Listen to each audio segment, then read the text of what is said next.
This is why, from my perspective, he is not welcome here. He should not come here while we are in mourning. That is Democratic Representative Escobar from Texas, El Paso, Texas, to be specific. And she is incredibly critical toward Donald Trump, who says that he will visit El Paso, Texas, even though various city leaders have begged him not to as they mourn. But one other thing that was making news today was the fact that the Trump campaign still has not paid the city of El Paso the money it owes for Trump's rally.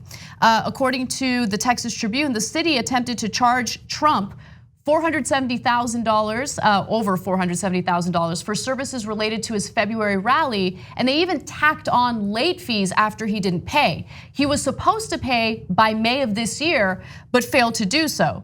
Now, according to a communications manager in El Paso, the city staff have followed this process, the process and procedures as it relates to any invoicing that we provide, and we will continue to do so accordingly as per city and state policies. Since he was late, they tacked on a 21% late fee, which is steep, I will admit that, but he needs to pay. And I wanna give you some more information about it. So there was an El Paso notice to Trump, basically like, if you don't pay your bill, you get a notice in the mail saying, yo, you're late, you gotta pay your bill. And they sent the same thing to Donald Trump. And I wanna read you what it said. This was immediately after he failed to pay back in May. We are contacting you regarding the invoices listed above. We realize this may be an oversight on your part. However, your account with the city of El Paso is extremely past due. Your obligation to pay the invoice listed will remain on the city's books indefinitely until the debt is paid in full. Furthermore, the city may choose to not enter into a contract with an individual that is indebted to the city for more than $100. Well, considering the late fees, he now owes over $500,000. So important context. If you are a government official on government duty, basically, it's different rules than if you were doing a campaign event. And so he was specifically doing a campaign event in El Paso. And so, by the way, Beto also did a campaign event. If you remember, about 6 months ago, they had dueling campaign events. And Beto is not a deadbeat like Trump, so he paid his bill. So it's not like, hey, none of the politicians pay their bills. Or like, wow, what an outrage to charge the president for coming to town.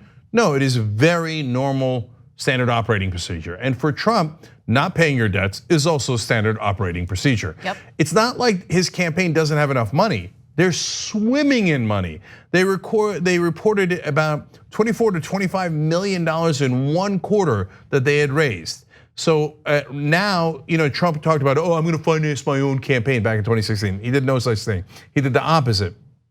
He had more small donors back then, but he also had large donors, and he'd take their money and pay himself exorbitant rent above market prices for using Trump Tower as his headquarters. He was always a scam artist, but now, because he's the president and has that power, the corruption has kicked into high gear. So he now has huge donors, massive multinational corporations that are giving him tons of money. So he has easily enough money to pay the bill.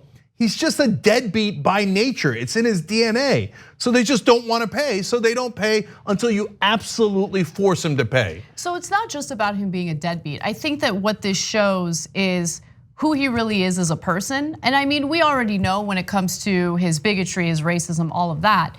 But it's about how he treats other people, even if other people help him out, right? So the city of El Paso provides the police and the security he needs to do this rally. They did right for him, on him, and they provided what he needed. And he doesn't care. Even if you play by his so-called rules and give him what he needs, he will turn his back on you. He is incredibly disloyal and disrespectful toward anyone and everyone, including people in his own cabinet. He has no loyalty or respect for any human being. The only person that matters to Donald Trump is Donald Trump. 100%. And so, look, I gotta say, normally after a tragedy like this, I don't think it's right, no matter how much you don't like the president. In this case, I think he partly fueled what happened. But even so, if the president comes to town to do mourning, you gotta you got to let him come, right? And this is not a campaign event. But at the same time, when the president owes you, his campaign owes you $500,000 and he just won't give it to you, I don't know what you do with a deadbeat like that. So Jake, it's not just about that though. I mean, look, maybe I'd buy that argument if Donald Trump wasn't spouting the anti-immigrant rhetoric that fueled the violence in El Paso. But there's a correlation there, right? The shooter put out a manifesto that used the exact same language that we hear from Donald Trump in regard to immigrants. I'm sorry, but if I were a politician in that area, I would not want Donald Trump there. Yeah, I know why the politicians say it. It's very popular to say it there, and I get the logic of it. I think at the end of the day, you got to let the president, because then if the red states start banning, Democratic presidents, the blue states ban Republican presidents, it's an absolute mess. But I'll tell you this, one last thing on this story. It's also hugely disrespectful to the cops of El Paso not to pay them for their work. 100%. So when he pretends that he's in favor of law enforcement, that's a joke. He tells people all the time, never work with law enforcement. He's proud that he never ratted to law enforcement. And when he gets a chance to, he screws them over at the first opportunity. Well, hey, you made it this far. You must really like the Young Turks. Thank you, we really appreciate you. Now, another easy way to keep supporting us also helps keep your internet activities and data private, all with a push of the NordVPN app. Head to nordvpn.com/TYT right now for 75% off of your next 3 years.